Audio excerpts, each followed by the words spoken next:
4장 10절까지 다 안 하고 앞부분만 좀 나누게 될 것 같아요. 간증을 하고 시작을 해야 되겠습니다. 오늘 제가 이제 오랫동안 기도하고 만났던 형님 한 분이 예배에 오셨어요. 2부에. 할렐루야. 그래서 저는 오늘 누가 저한테 실제로 십자가에 올라가서 죽으라 그래도 올라갈 수 있을 것 같습니다. 기분이 하나도 안 나쁘고, 저한테 누가 막 욕을 해도 할렐루야, 괜찮습니다. 이게 제가 뭐 전도를 한 걸 드러내려고 하는 게 아니라 하나님 아버지의 마음이 한 영혼이 돌아올 때 진짜로 천국에서 잔치가 벌어진다는 것을 경험하게 하시니까 너무 감사하고, 예배 시간에도 한참 우셨어요. 그 형님이 오셔가지고. 요새 힘들어요. 그리고 이제 예배 끝나고 제가 식사하시고 가라고 말을 할까 말까 하다가 안 했어요. 부담스러워 하실까봐. 그리고 이제 전화를 드렸더니 아까 1시 반쯤 전화를 드렸더니 그때까지 울고 계셔요. 어떻게 설명하겠습니까? 이런 걸. 제가 예수님 얘기를 하면서 만난 건 벌써 한 6개월쯤 됐거든요. 처음 만난 건 이제 한 1년 반 됐고, 이전에도 전도를 했습니다만 이렇게 오랜 시간 만나고 오랜 시간 기다려가지고 전도하는 건 거의 처음인 것 같습니다. 제가 그냥 길거리에 나가가지고 팍 전해가지고 끌고 오고 뭐 그런 적은 있어도 오랫동안 품고 기도하면서 아예 모르는 분을 시작해서 교회까지 모시고 왔던 건 처음인 것 같아요. 뭐 우리 교회에 지금 가족이 되실지는 또 계속 기도해 봐야 되겠지만, 하나님이 하시는 놀라운 일에 하나님께 영광을 돌리고 사람의 말이 아니라 예수님의 이름이 능력이 있음을 함께 믿으시기를 원합니다. 오늘 이 에베소서 말씀은 바울이 감옥에 있을 때 썼다고 말씀드렸죠. 오늘 말씀 1절에 보시면 주 안에서 갇힌 내가 그랬습니다. 이 말이 갖는 무게감을 알기 위해서 우리가 사도행전 이야기를 잠깐 해야 될 것 같아요. 사도행전 19장에 보시면 바울이 에베소 교회, 에베소서라는 이 성경은 바울이 에베소 교회에 보낸 편지입니다. 이 에베소 교회를 세우기 위해서 정말 피땀을 흘리는 모습이 기록되어 있어요. 바울이 쓰던 앞치마나 손수건 같은 거 있잖아요. 이런 걸 이제 바울이 쓰다가 병든 사람한테 이렇게 올려놓으면 병이 나았어요. 에베소에서는. 딴 데서 다 그런 건 아니고 앞치마나 손수건 같은 걸 이렇게 얹어놓으면 병이 나았어요. 그러니까 이게 얼마나 놀라운 일이었겠습니까? 에베소 교회가 그냥 부흥을 했죠. 그런데 바울 때문에 밥벌이가 끊어진 사람들이 있었습니다. 누구냐 하면 우상 만드는 사람들, 우상단지 세공업자들, 은장색이라고 나와요.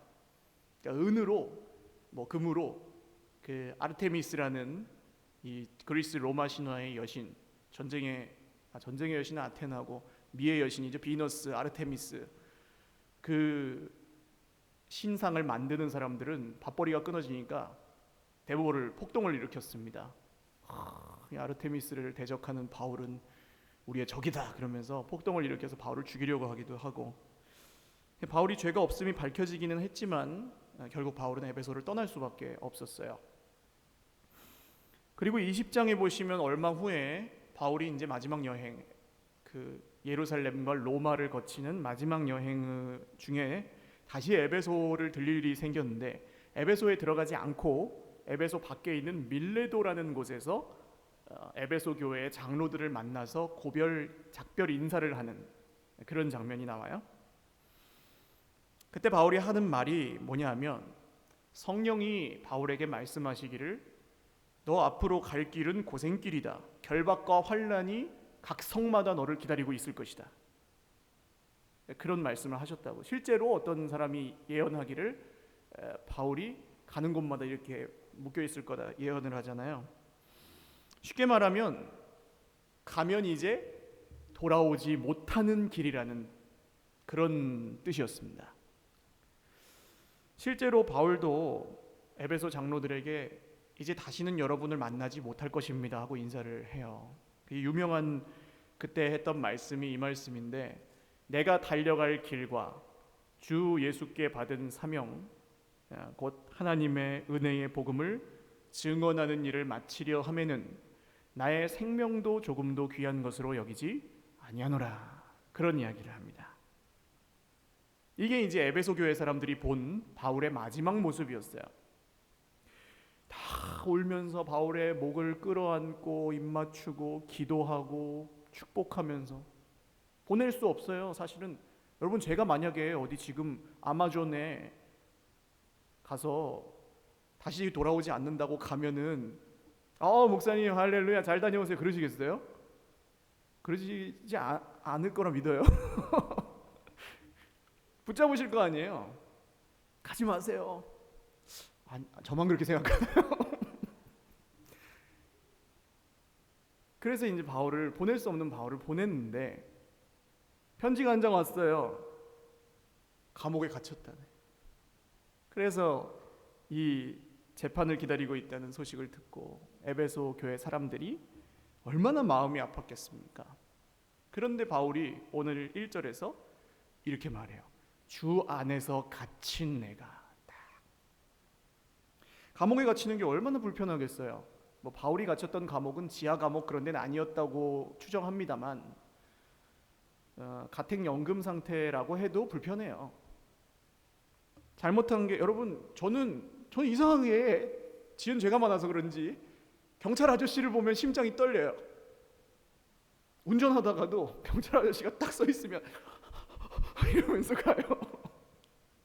왜 그런지 모르겠어요. 죄 안 지은 사람도 경찰서에 가거나 경찰 아저씨 보면은 막 두근반 세근반 하는데 감옥에 갇히면 얼마나 마음이 억눌리고 힘들겠습니까? 더군다나 아무런 잘못도 없이 복음 전했다는 이유로 감옥에 갇혔어. 그럼 뒷목 잡고 쓰러질 일이에요. 근데 바울은 그런 말을 전혀 하지 않죠. 그리고 누구 안에서 갇혔대요? 주 안에서 갇혔다고 말합니다. 이 한마디만 해요. 이 편지를 보면서 에베소 성도들이 뭐가 기억났을까요? 돌아올 수 없는 길을 간 바울의 마지막 뒷모습이 생각이 났겠죠. 내가 달려갈 길과 주 예수께 받은 사명 곧 하나님의 은혜의 복음을 증언하는 일에는 나의 생명까지도 조금도 아까워하지 않는다는 그 고백이 생각이 났겠죠. 다른 사람들로부터 아무런 이익을 취하지 않았습니다. 바울 선생님은 참 이 목회자들을 사실 부끄럽게 하는 분이에요. 자기가 돈을 벌어서 스스로 먹고 살면서 전도도 하고 교회 개척도 하고 하신 분이에요. 물론 사도들도 다 그렇게 한 건 아닙니다만 사명이 그랬던 분이에요. 그리고 3년 동안 밤낮으로 눈물로 에베소 성도들을 권면하고 훈계하고 가르쳤던 그런 게 이제 에베소 교회 성도들이 기억이 나는 거죠. 야, 우리가 바울 선생님한테 잘해드린 것도 하나도 없었는데 감옥에 갇혀 계시는구나. 죽을 걸 알면서도 그 길로 담담하게 가서 지금 갇혀 계시는구나 하고 생각이 났겠죠. 우리가 살면서 고난이 있습니다. 오전에도 말씀드렸지만 때로는 억울한 일을 당합니다. 예수 믿는 것 때문에 손해보고 억울한 일 당하는 때도 있어요. 예수 안 믿으면 속 편할 것을 예수를 믿어서 힘들어지는 것도 있어요. 아무도 알아주지 않고 우리가 사명의 길을 걷는다고 하지만 그 길은 그렇게 생각보다 화려하지 않습니다. 힘든 게 더 많고 때로는 아무도 대접해주지 않고 자존심을 내려놓고 잘못한 게 없는데도 잘못했다고 빌어야 되고, 이해할 수 없는 상황과 이해할 수 없는 사람들 속에서 견뎌야 될 때가 있어요. 수많은 적들과 견고한 성이 환난과 결박을 준비하고 우리를 기다려요. 그게 사명의 길입니다. 그래서 많은 분들이 예수를 믿는데 어떻게 믿냐 하면 적당히 믿으려고 합니다. 십자가는 없는 기독교를 원한다 그래야 될까요? 만약에 그런데 주님이 그렇게 말씀하시죠. 우리가 이 땅에서 호사를 누리고 칭찬을 받고 존귀 여김을 받고 높임을 받는다면 그 사람은 이 땅에서 상을 다 받았다. 하늘에서 무슨 소망이 있고 무슨 상이 있겠느냐. 결국 우리는 주님께서 주시는 기쁨이 더 크긴 하지만 억울하게 힘들게 감옥에 갇혀 있어야 될 때도 있습니다. 그때에 너무 낙심하지 마시기를 주님의 이름으로 축원합니다. 이전에 바울은 빌립보 감옥에 한번 갇혔었죠. 그때 바울과 실라가 같이 빌립보 감옥에 갇혔다가 밤중에 이 사람들이 뭘 했어요? 감옥에서 할 수 없는 걸 해요. 찬송과 기도를 해요. 찬송과 기도를 얼마나 크게 했는지 다른 방에 있는 죄수들이 그 소리를 다 들었어요. 한밤중에 그 찬송과 기도가 무르익었을 때 어떤 일이 일어납니까? 감옥문이 지진과 함께 열려요. 할렐루야. 사랑하는 여러분, 우리가 갇힌 감옥의 문을 여는 것은 찬송과 기도입니다. 할렐루야. 오늘 내가 갇혀있는 감옥이 어떤 감옥이든, 생각의 감옥이든 자존심의 감옥이든 환경과 형편의 감옥이든 돈의 감옥이든 이 쉴 새 없이 돌아가는 계산의 감옥이든 문제의 감옥이든 상관없이 그 감옥에서 나올 수 있도록 문을 여는 건 원망과 불평이나 자기 연민이나 이 피해의식, 내가 얼마나 억울한가. 보통 어려워지면은 다 그걸 싸워요. 서로 누가 더 억울한가. 그러나 그게 아닙니다. 그걸로 열 수가 없어요. 옳다고 증명이 돼도 안 끝나거든요. 기도와 찬송이 감옥문을 엽니다. 할렐루야. 여러분, 오늘 설교는 재탕이에요. 물론 원고 작성은 제가 다시 했지만 에베소서 설교는 2년 전에 제가 한번 했어요. 수요일날 수요예배 때마다 거의 대동소이합니다. 바울이나 되니까 그랬지 나는 믿음이 없어서 못한다 그렇게 우리가 말할 수 있을까요? 그거는 바울 같은 사람이나 하는 거지 나는 못한다 이렇게 얘기할 수가 없어요. 왜냐하면 오늘 성경이 뭐라고 합니까? 힘써 지켜야 할 것이 있다고 했는데 오늘 본문에 제일 많이 나오는 말을 한번 찾아보시겠어요? 하나야, 하나.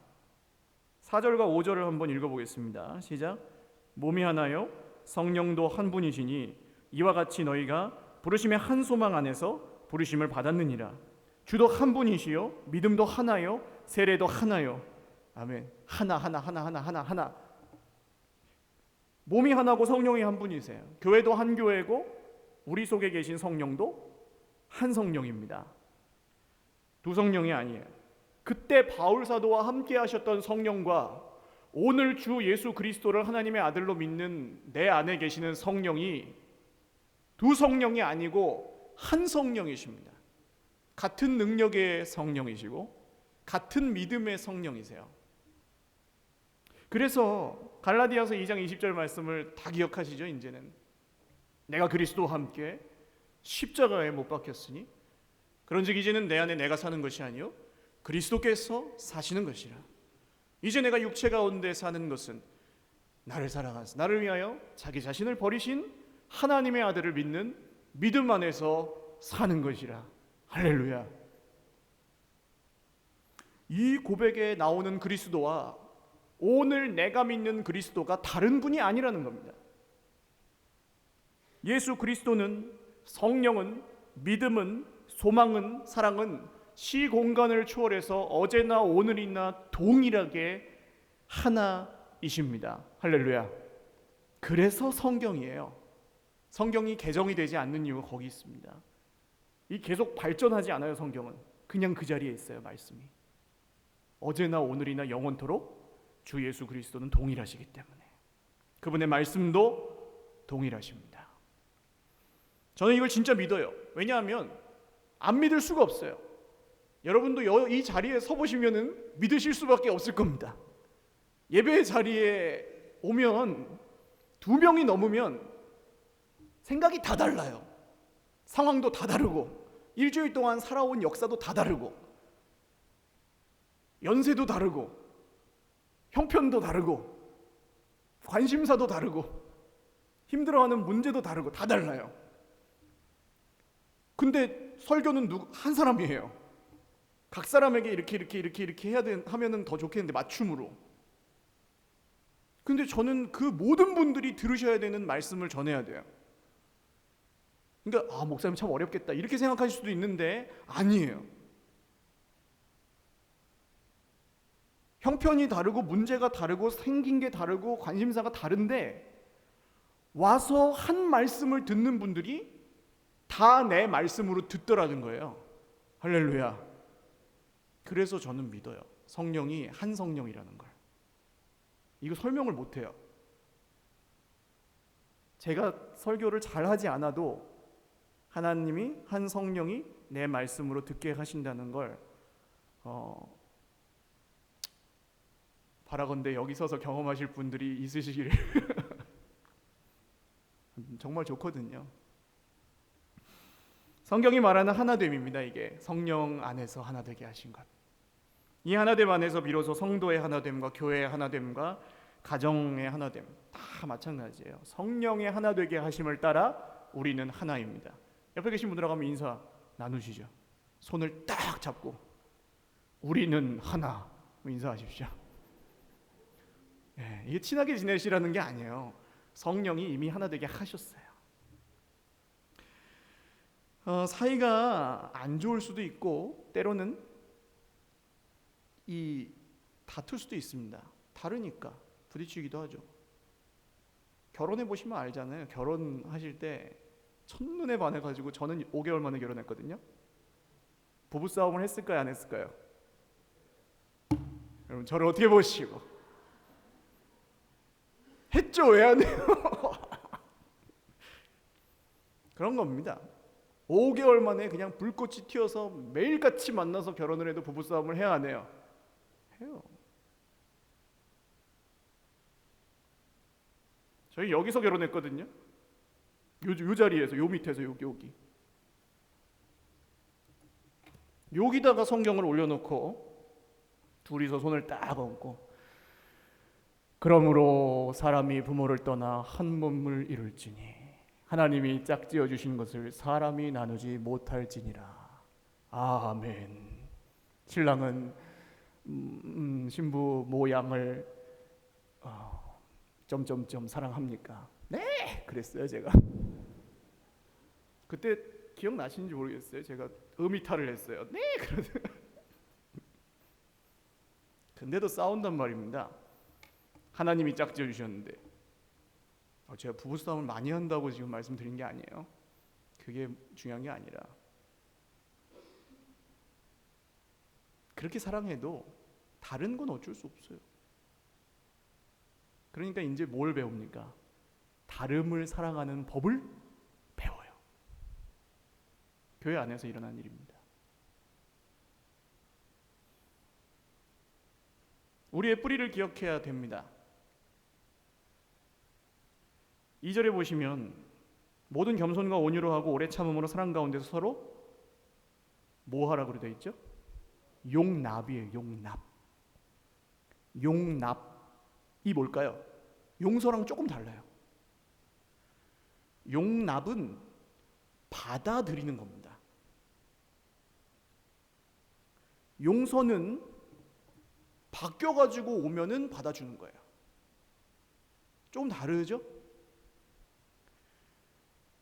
우리가 회개하고 완전히 바뀐 다음에 받아주십니까, 하나님이? 아닙니다. 예수 그리스도를 믿으면 그냥 받아주세요. 이 용납이에요. 그리고 받은 다음에 바꾸시기 시작하죠. 할렐루야. 이 하나님의 은혜고 우리가 하나님께 받은 용납입니다. 이걸 받았으니까 우리도 이제 어떻게 해야 돼요? 서로 받는 거예요. 용납하는 겁니다. 내 모습 이대로 주 받으옵소서 하고 찬양을 하면 저 모습 그대로 나 받겠습니다 하고 찬양도 하실 수 있어야 돼요. 할렐루야. 한번 따라 하시죠. 저 모습 그대로 나 받겠습니다. 이게 뭐라고요? 용납. 바울이 이걸 믿지 못했으면, 용납을 하지 못했으면 에베소 교회를 떠나지를 못했을 겁니다. 아까 말씀드린 사도행전 20장에 바울이 에베소 장로들에게 어떤 설교를 하냐면 이런 말을 해요. 내가 떠난 후에 사나운 이리가 여러분에게 들어와서 그 양떼를 아끼지 아니하며 또한 여러분 중에서도 제자들을 끌어 자기를 따르게 하려고 어그러진 말을 하는 사람들이 일어날 줄을 내가 아노라. 3년 동안 그냥 길을 쓰고 말씀을 가르치고 성령의 역사가 이 앞치마만 얹어도 일어난 에베소 교회인데 거짓 교사들이 들어오면 한 방이에요. 그렇다는 걸 바울이 알면서도 떠나는 거예요. 지금 바울이 알고 있습니다. 교회가 어지러워지고 거짓 교사가 일어나고 이단이 횡행할 것을 알고 있어요. 그런데 가요. 그냥 나 아니면 안 된다 하고 버티고 있지 않고.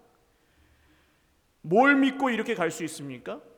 교회는 내가 하나 되게 하는 게 아니고 내가 지키는 게 아니고 우리 안에 계신 성령이 교회를 지키시고, 할렐루야, 하나 되게 하십니다.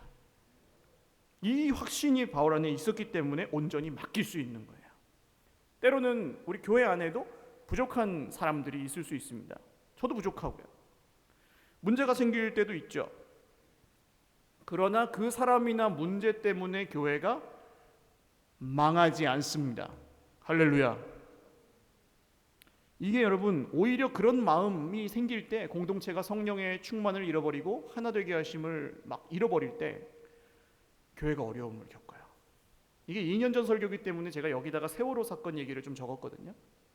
세월호 사건이 대한민국 국정을 멈췄다고 평가하시는 분들이 많아요. 정치, 경제 공백뿐만이 아니라 마음이 사람들이 너무 힘들어가지고 내일이 아니어도 다 힘드셨죠 그때. 지금까지도 뭐 끝나지 않는 얘기이기도 해요. 그때 제가 동료 목사님 한 분이 쓰신 글을 읽고 좀 마음에 찔림이 있어서 소개를 했었거든요. 오늘도 한번 그대로 읽어보겠습니다. 어제 수요 예배 때 사고난 아이들과 유족과 나라를 위해 교회가 함께 기도하고 집에 오는 길, 차 없다고 큰 길에서 신호 무시하고 건너는 어른들, 신호 무시하고 쌩 지나가는 오토바이들을 두세 차례 보았다. 하나의 움직임이 큰 기적을 만든다고 정말 믿는다면 내가 먼저 지킬 것부터 지키자. 나 하나의 움직임에 내 생명도 저 생명도 달려 있으니 하나의 움직임이 큰 기적을 만든다고 믿는다면 먼저 간 아이들의 친구들을 정말 바르게 가르치자.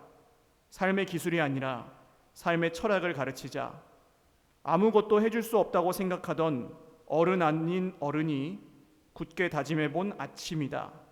그리고 나보다는 크고 힘 있는 어른들은 정말 제도와 법칙들을 바로잡기를 진심으로 기도한다. 다 같은 마음이셨을 거예요. 평범한 글이었지만 누가 썼는지 기억 안 나요. 정말 많이 찔림을 받았습니다. 책임 있게 1분 1초를 살아야겠구나. 말을 함부로 하면 안 되겠구나. 무단횡단하면 안 되겠구나. 안전띠를 잘 매야 되겠구나. 그렇지 않고서는 사람들에게, 우리 아이들에게 당신이 믿어야 되는 하나님과 내가 믿는 하나님이 같은 하나님이라고 말을 할 수가 없겠구나. 바울은 오늘 이 하나됨을 힘써 지키기 위해서 믿음과 소망과 사랑이 필요하다고 말합니다. 첫 번째로 믿음은 만유 위에 계시고 만유를 통일하시고 만유 가운데 계신, 모든 것 가운데 계신 하나님을 겸손히 인정하는 것입니다. 6절을 같이 읽겠습니다. 시작. 하나님도 한 분이시니 곧 만유의 아버지시라. 만유 위에 계시고 만유를 통일하시고 만유 가운데 계시도다. 아멘. 만유는 모든 것이에요. 근데 중요한 개념이 있어요. 나를 빼고 만물이 아니에요. 하나님이 만물 위에 계시고 만물 속에 계시다는 건 우리가 대충 다 믿어요. 그거는 자연신론자들도 믿어요. 돌에 하나님이 있다 이렇게 믿는 사람들도 믿어요. 그런 건. 그런데 뭘 안 믿을까요? 그 만유에 내가 포함되어 있다는 걸 안 믿어요. 내 주인이 하나님이심을 안 믿어요. 그때 문제가 생깁니다. 이 만유에는 내가 포함되어 있습니다. 하나님은 내 위에 계신 나의 주인이십니다. 우리 그걸 믿어야 돼요. 내가 주인이 아니고 누가 주인이세요? 하나님이 주인이십니다. 할렐루야. 근데 하나님을 주인으로 안 모시는 우리를 위해 누가 죽으셨습니까? 예수 그리스도가 죽으신 거예요. 그래서 하나님을 주인으로 모실 수 있게 해 주셨습니다. 그게 우리가 받은 구원이에요. 하나님이 내 위에 계시고 나를 통해 일하시고 내 안에 계시다는 걸 믿으시기를 주님의 이름으로 축원합니다. 이게 여러분 이 물질 세계에 사로잡혀 있는 한 안 믿어지게 돼 있어요. 하나님이 하시는데 이래? 이렇게 돼버리죠. 내 인생에 좋은 일이 하나도 안 생기는데 그러면서요. 그러니까 늘 밀리죠. 하나님이 1번이 아니고 다 챙길 거 챙기고, 하나님이 내 위에 계시는 게 아니니까 챙길 거 다 챙기고 그 다음에 하나님이에요. 이게 우리의 슬프고 피곤한 무서운 현실입니다. 또 하나님이 나를 통해 일하시는 걸 믿는다면, 하나님이 내 위에 계신다는 걸 믿는다면 삶을 허비할 수 있겠습니까? 남이 알아주든 안 알아주든 그게 아무리 허드렛 일이고 별로 중요해 보이지 않는 일일지라도, 그게 나랑 맞는 일이든 안 맞는 일이든 정말로 하나님의 일이라고 한다면 최선을 다해서 준비하고 최선을 다해 살아가는 게 나를 통해 역사하시는 하나님을 믿는 그 사람의 삶입니다. 할렐루야. 그래서 오늘 저는 좀 예배 전에 찬양하면서 그런 감동이 들었어요. 우리 교역자들을 제가 칭찬을 진짜 안 해요. 죄송합니다. 너무 왜 그런지 모르겠는데 칭찬을 잘 못하기도 하고 안 하기도 해요. 저희 아내가 맨날 뭐라 하는데 칭찬을 좀 하라고. 교역자들 고생이 많습니다. 수고가 많으세요. 힘들어요. 그냥 영적인 부담감만도 크고 사역을 하는 건 더 어려운 일이고, 목회는 불가능하다고까지 얘기합니다. 목회자들끼리는 하나님이 하시니까 되는 거지. 잘하고 계세요. 칭찬처럼 안 들리지만 칭찬입니다. 한번 박수하겠습니다. 제가 공개적으로 안 하는 이유는 또 이렇게 칭찬을 하면 칭찬 안 할 수가 없어요. 그래 다들 사실은 칭찬을 드리고 싶어요. 우리 장로님, 우리 안수 집사님, 권사님들, 집사님들, 성도님들 한 분 한 분, 우리 찬양팀, 청년들, 하나님이 나를 통해 일하고 계신 걸 믿고 지금 곳곳에서 애쓰고 계시잖아요. 이게 믿음입니다. 만유에 계신 하나님을 믿으면 내 생각과 내 자존심과 내 인간적인 기대와 이런 것들 포기하고 지금 여러분처럼 섬기게 되는 거죠. 결국 감옥에 똑같이 갇혀 있을지라도 바울이 갇힌 거하고 자기 스스로 갇혀 있는 건 다를 수밖에 없어요. 그래서 사랑하는 여러분, 주를 위해 갇혀서 만유 위에 계신 하나님을 믿고 하나님이 나를 통해 일하시는 걸 경험하시기를 주님의 이름으로 축원합니다. 하나님 앞에 겸손이죠. 여기서 이 믿음이 요구됩니다. 20절 같이 읽겠습니다. 시작. 우리 가운데서 역사하시는 능력대로 우리가 구하거나 생각하는 모든 것에 더 넘치도록 능히 하실 이에게. 우리 가운데서 역사하시는 능력대로 우리가 구하거나 생각하는 모든 것에 더 넘치도록 능히 하실 이에게. 넘치도록 능히 하신다 그랬습니다. 왜 하나님께 맡기지 못합니까? 하나님이 하실 거라는 거 믿지 못하는 거, 그게 우리의 한계죠. 근데 우리 가운데서 역사하는 능력대로, 3장 20절이에요. 죄송합니다. 하나님이 우리 가운데 넘치도록 역사하지 않는 것처럼 보이는 이유가 뭘까요? 하나님의 능력을 바라는 사람은 내 능력을 포기해야 됩니다. 다시요. 하나님의 능력이 역사하려면 내 능력이 역사를 안 해야 돼요. 할렐루야. 기독교는 그런 종교입니다. 내가 죽으면 죽을수록 하나님의 능력이 역사해요. 내가 내 스타일을 포기하고 내 자존심을 내려놓고 내 계산속을 포기하면 포기할수록 하나님이 역사하시게 되어 있습니다. 하늘의 밀알이 땅에 떨어져 죽지 않으면 그대로 있고 죽으면 많은 열매를 맺나니. 그리고 이 목사님 생각이 아까 나더라고요. 이 목사님이 굉장히 활달해 보이잖아요. 이 레크레이션도 잘하시고 찬양 인도도 잘하시고 뭐 가수 같잖아요. 근데 굉장히 내성적이에요, 사실은. 근데 막 하는 이유가 뭡니까? 주님의 마음이에요, 그게. 내 스타일 아니에요, 그게. 그게 내 스타일 아닌데 정말 우리 형제 자매들이 찬양했으면 좋겠으니까 하는 거예요. 그렇게. 내 스타일이 아닌 게 나오는 거예요. 예수 믿는 사람은 그렇게 변합니다, 원래. 그렇게 쓰세요, 하나님이. 또 바울은 소망을 얘기합니다. 4절을 한번 읽겠습니다. 시작. 몸이 하나요 성령도 한 분이시니 이와 같이 너희가 부르심의 한 소망 안에서 부르심을 받았느니라. 아멘. 한 몸에는 한 영이 있어야 정상이에요. 뭐 당연한 얘기지만 여러 영이 있으면 어떻게 돼요? 복음서에 나오는 군대 귀신같이 돼요. 돼지떼에게 들어가갖고 물에 빠져요. 그래서 그리스도의 몸된 교회에는 한 성령이 역사해요. 그게 우리의 소망입니다.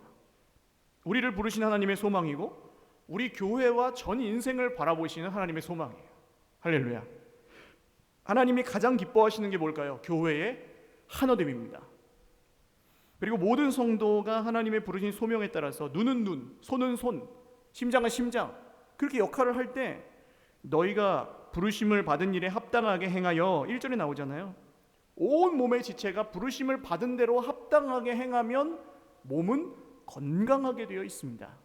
이게 교회의 원리죠.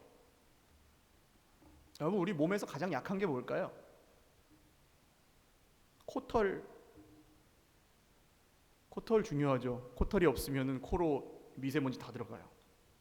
새끼발톱 빠져보신 분이 있는지 모르겠지만 엄청 아파요.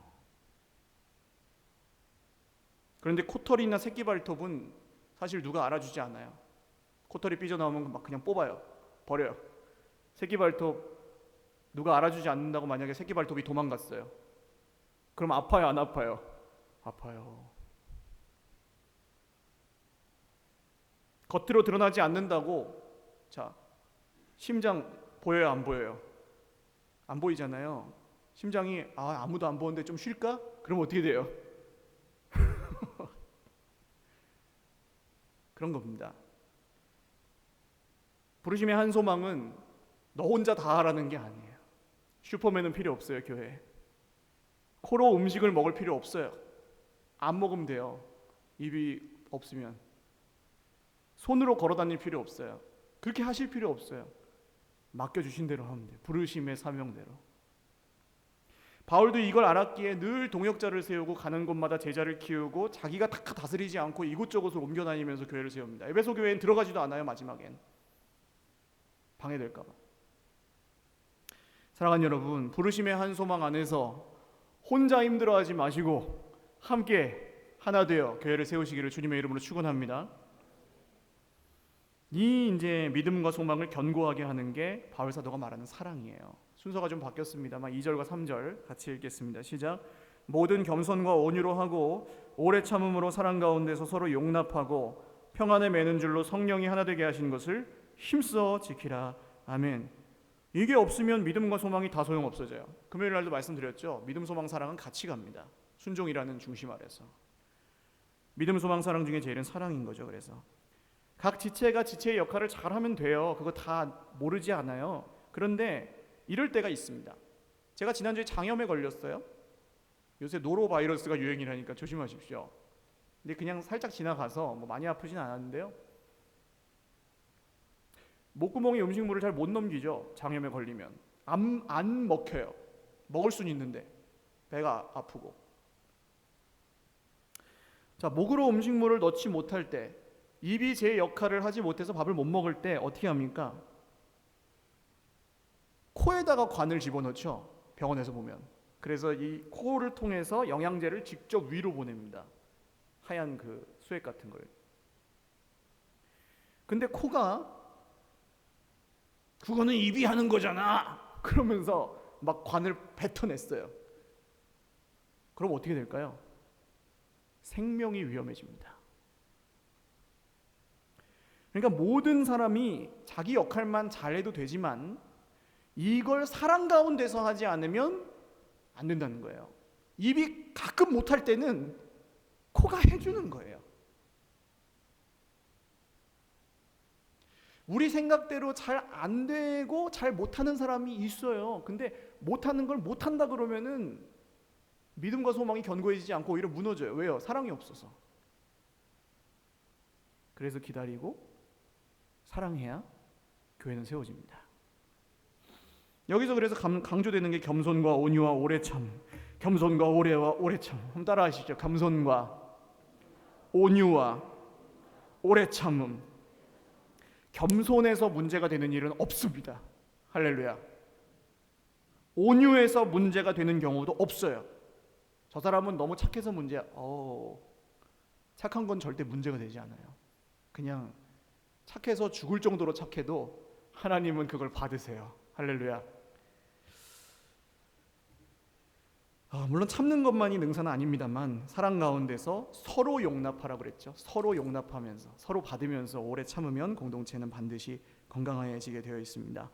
가장 중요하게 보셔야 될 단어는 서로예요. 서로. 세상의 원리는 어때요? 피해자와 가해자만 따져요. 그러나 이 원리가 교회와 가정 안에 들어오게 하지 마십시오. 책임 소재를 찾지 마세요. 누구 책임이냐?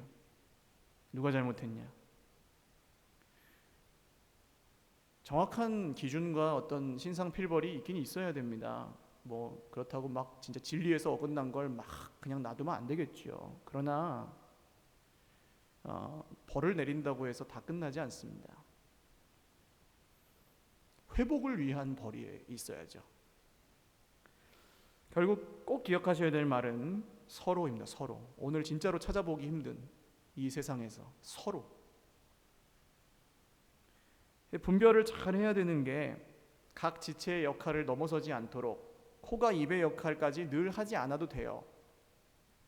이 함께하는 것을 헷갈릴 필요는 없어요. 손이 발한테 젓가락질 안 해준다고 화낼 필요 없다고요. 예를 들어 볼까요? 심장과 뇌가 다 중요하죠. 물론 온몸의 지체가 다 중요합니다만 뇌가 뭔가 결정을 내릴 게 있어서 결정을 했어요. 근데 이제 심장이 기분 나빠요. 뇌가 맘대로 해서. 근데 기분이 나빠가지고 심장이 에이 기분 나쁜데 그냥 쉬어야 되겠다. 그리고 딱 멈췄어요. 그럼 어떻게 됩니까? 다 죽죠? 근데 뇌는 심장이 미워서 그랬을까요? 심장은 죽고 자기만 살겠다고 그렇게 결정할까요? 그렇지 않습니다. 근데 심장이 기분 나빠서 멈춰버리면 이 뇌도 죽고 심장도 죽고 뭐 다른 지체들도 다 죽는 거예요. 정리하면 사랑이 있으면 되는 것을, 겸손과 온유와 오래 참음이 있으면 온몸이 아프지 않을 수 있는 것을 사랑 없음 때문에 어려워질 때가 많습니다. 사랑하는 여러분, 좋을 때는 다 좋아요. 분위기 좋을 때는 다 좋습니다. 그러나 이 그리스도 안에서 주신 하나됨과 사랑의 진가는 힘들 때 드러나게 되어 있습니다. 교회나 가정이 얼마나 건강한지 보려면 힘들고 어려울 때 보면 돼요. 말씀을 맺습니다.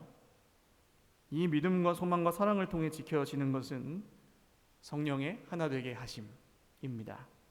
이게 깨어지면 다 깨지는 거예요. 교회에서 우리가 만난 이유는 하나도 없습니다. 다른 이유 없어요. 예수 그리스도 때문에 만났어요. 할렐루야. 그게 흔들리면 다 깨집니다. 그래서 늘 기도하시는 것은 평안에 매는 줄로 우리를 늘 하나 되게 하여 주옵소서. 그것을 힘써 지킬 수 있도록 나를 쳐서 복종시키게 하여 주시옵소서. 같이 한번 기도하겠습니다. 오늘 말씀을 기억하시면서 방금 드린 기도의 제목들 또 들은 말씀을 붙들고 하나됨을 위해서 쉽지 않습니다. 그러나 주님이 하실 것을 믿고 같이 기도드리겠습니다. 하나님 아버지 감사합니다. 오늘 성령의 하나 되게 하심을 따라 제 연약함을 주님 앞에 고백합니다. 우리는 연약하고 우리는 부족하지만 성령께서 우리와 함께 하시고 우리를 붙드실 때에 손이 발더러 심장이 머리더러 쓸데없다 하지 못합니다.